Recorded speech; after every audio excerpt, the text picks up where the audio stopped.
Je vous vois, vous, les Québécois, en crise contre les cons oranges. Je le suis aussi. Fait qu'aujourd'hui, j'ai décidé de faire un essai vidéoludique sur le sujet pour que vous compreniez exactement pourquoi vous êtes en colère. On va passer de l'origine des cons oranges jusqu'à la solution ultime que je donne en fin de vidéo. So keep watching. Installez-vous confortablement et préparez-vous à repenser votre conception des cônes oranges. Le bricoleur, Peut-on le faire? le bricoleur, Oui, on peut! et oui, c'est bien lui, c'est l'ami Bob. Avec toute sa bande, il est partout, prêt à creuser ou à réparer.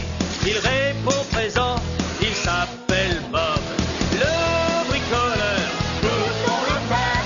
le bricoleur. Oui, on peut!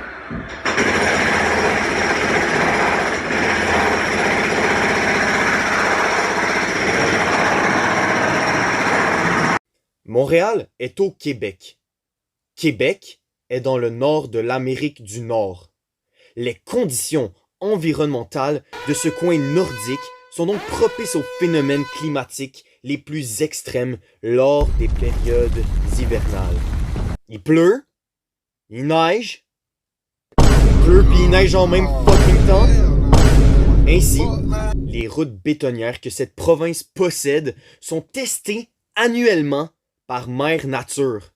En effet, c'est l'hiver, selon les statistiques scientifiques, 8 mois sur 12 ici. La pluie, la neige, puis tout ce qu'il y a entre les deux, ben ça cause des fissures dans le béton avec le temps et l'érosion. Ainsi, en très peu de temps, selon les statistiques scientifiques, 90% des routes sont pétées. Montréal, étant une municipalité influente, doit donc répondre à cet enjeu de façon efficace. En crissant des cônes oranges partout.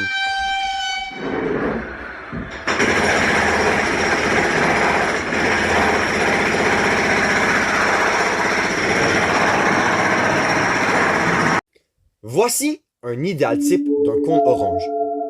Prenez le temps de l'examiner. Malgré la pluralité des modèles et des formes, on constate que la couleur orange est répandue de façon homogène sur la surface de ces objets. Donc le orange, c'est une couleur voulant représenter, selon les statistiques scientifiques, un fucking problème. Les cônes oranges représentent donc un problème parce qu'ils sont laids, ils prennent de la place, puis ils incitent la rage, la colère ou l'angoisse. En somme, la matérialité physique des cônes oranges, notamment par leur pigmentation désagréable, présente une nuisance visible responsable du désarroi répandu chez les Montréalais. Autrement dit, les cônes oranges sont legit fucking dégueulasses.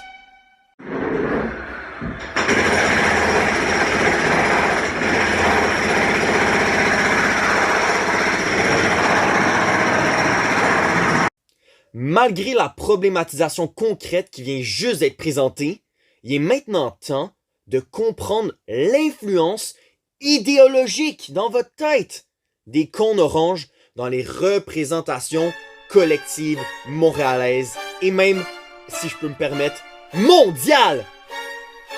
D'une part, on retrouve ceux-ci sur les chantiers de construction. Partant de ce constat, on comprend que les cônes sont une unité matérielle du système de construction du Québec. Et on sait aussi que ce dernier est perçu de façon très péjorative par les Québécois, selon les statistiques scientifiques. Ainsi, les cônes oranges, par extension, sont aussi considérés péjorativement. D'un autre côté, les cônes oranges sont 2 fois plus nombreux que les Montréalais sur l'île de Montréal, selon les statistiques scientifiques. Leur densité supérieure à celle du nombre d'habitants est remarquable et remarquée. Donc les habitants vont avoir un sentiment d'infériorité face à cette menace orange. Ce sentiment est responsable du ressentiment vécu par les Montréalais envers les cônes oranges.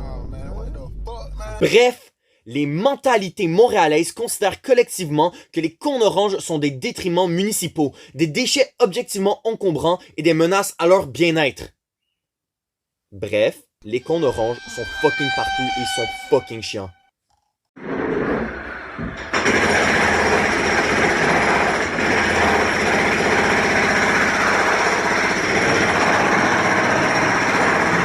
La présence des cônes oranges est donc problématique matériellement et idéologiquement pour les Montréalais. Avoir une mauvaise relation avec un élément autant fréquemment perceptible, en moyenne, 20 cônes oranges par jour sont perçus par les Montréalais selon les statistiques scientifiques. Donc ça fait en sorte que les Montréalais ont une mauvaise relation avec leur municipalité au complet.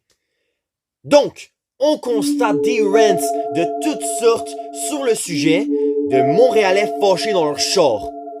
On constate des blagues sur le sujet pour moquer la situation lors des événements festifs.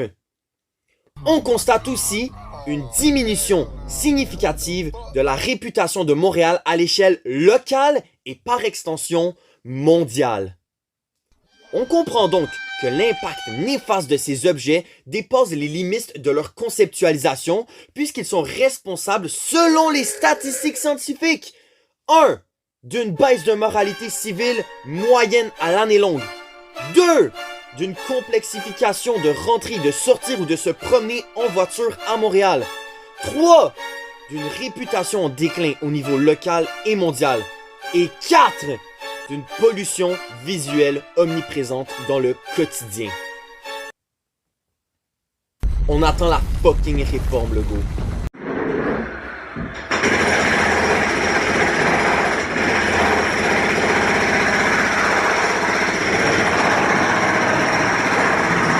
Malgré que le sort des Montréalais semble insurmontable, moi, Kevin Duguay, propose une solution. Écoute bien ça, mon gars. Faut construire un dôme au-dessus de Montréal pour éviter les dégâts environnementaux. Ben oui, parce que s'il y a pas de dégâts, il y a pas de cône orange. C'est ça que j'ai stipulé et que j'essaie de vous montrer. Mais là, vous allez me dire que c'est infaisable, c'est trop cher. Moi, je vous réponds à ça que oui, c'est faisable. Vous avez juste à regarder les Simpsons.